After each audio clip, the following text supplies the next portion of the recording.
Burung merbuk, burung balang, terbang tinggi hingga ke pohon nanas.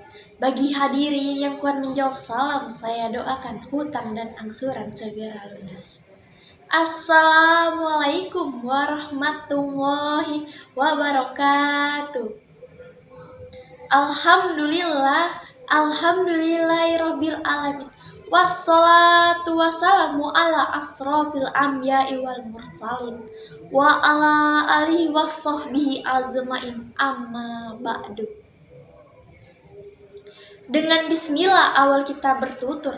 Alhamdulillah, puji dan syukur kepada Allah Tuhan yang Rabbun dan Ghafur, yang telah menjadikan 7 langit yang begitu makmur dan bumi yang begitu subur. Marilah kita mendoakan agar negeri ini menjadi negeri yang albatun thayyibatun wa Rabbun Ghafur. Teman-teman yang saya banggakan, izinkan saya untuk memperkenalkan diri. Perkenalkan, nama saya Febi Triadianti, siswa dari SMA Negeri 1 Perbongan, kelas 10-1 yang ingin menyampaikan ceramah yang bertema tentang pemuda generasi Al-Quran yang berkualitas. Ketika kita berbicara tentang seorang pemuda, maka hakikatnya pemuda itu adalah seorang penerus bangsa di masa depan, yang menentukan baik tidaknya suatu kaum. Syekh Mustafa Al-Ghoyalani pernah berkata, sesungguhnya di tangan pemuda lah terdapat urusan umat, dan di kaki mereka lah pula lah terdapat kehidupannya.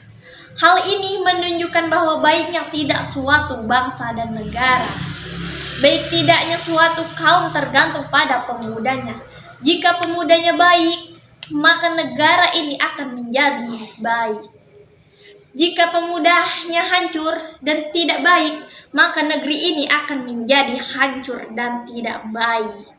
Teman-teman seperjuangan, negara ini hancur karena perbuatan anak muda sekarang yang melakukan maksiat. Pemuda kita banyak yang tersangkut narkotika, pergaulan bebas, geng motor, dan hal lainnya yang menyebabkan turunnya kualitas pemuda kita di zaman sekarang. Maka dari itu, wahai kawan-kawan seperjuangan, semuanya jauhilah yang namanya kemaksiatan. Jadilah kita sebagai pemuda yang hebat dan berkualitas akan ilmu, iman dan dakwah kepada Allah Subhanahu wa Ta'ala. Jadilah kita generasi pemuda. Jadilah kita generasi pemuda yang hebat. Pemuda hebat itu adalah pemuda yang anti maksiat. Pemuda yang ringan langkahnya untuk menuju rumah Allah dan selalu hidup untuk beribadah kepada Allah Subhanahu wa Ta'ala. Bagaimana Rasulullah SAW bersabda, ada 7 golongan manusia yang akan dinaungi oleh Allah di bawah naungannya. Pada hari itu tidak ada naungan kecuali naungan Allah.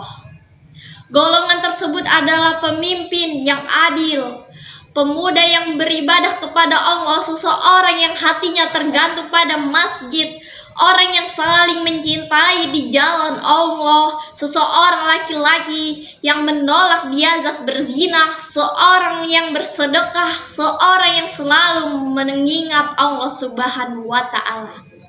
Hadis riwayat Bukhari. Melalui kesimpulan pidato saya, kembali mengingatkan dan mengajak para generasi muda, wahai pemuda harapan umat, pemuda sekar melati, ambil sampanmu, masukkan ke lautan, patah dayungmu ganti dengan tanganmu, robek bajumu, renangi lautan, demi mencapai pulau kesuksesan. Halangan dan rintangan bukanlah untuk ditangisi, tapi untuk diatasi. Lautan takkan indah tanpa gelombang, maka malam tak akan cerah tanpa bintang, dan bintang pun tak akan bersinar tanpa kegelapan malam. Dan seperjuangan takkan berarti tanpa pengorbanan. Inilah sikap yang harus kita miliki, wahai generasi muda. Tanam bunga, tanam kubis, tumbuh subur berlapis-lapis. Bukan karena materi habis, namun waktu sudah menipis. Mangga harum namanya kue nih. Sayang sedang sakit gigi. Penampilan saya sampai di sini. Besok-besok sambung lagi. Assalamualaikum warahmatullahi wabarakatuh. Cukup sekian ceramah saya sampai di sini. Wabillahi taufik hidayah. Wassalamualaikum warahmatullahi wabarakatuh.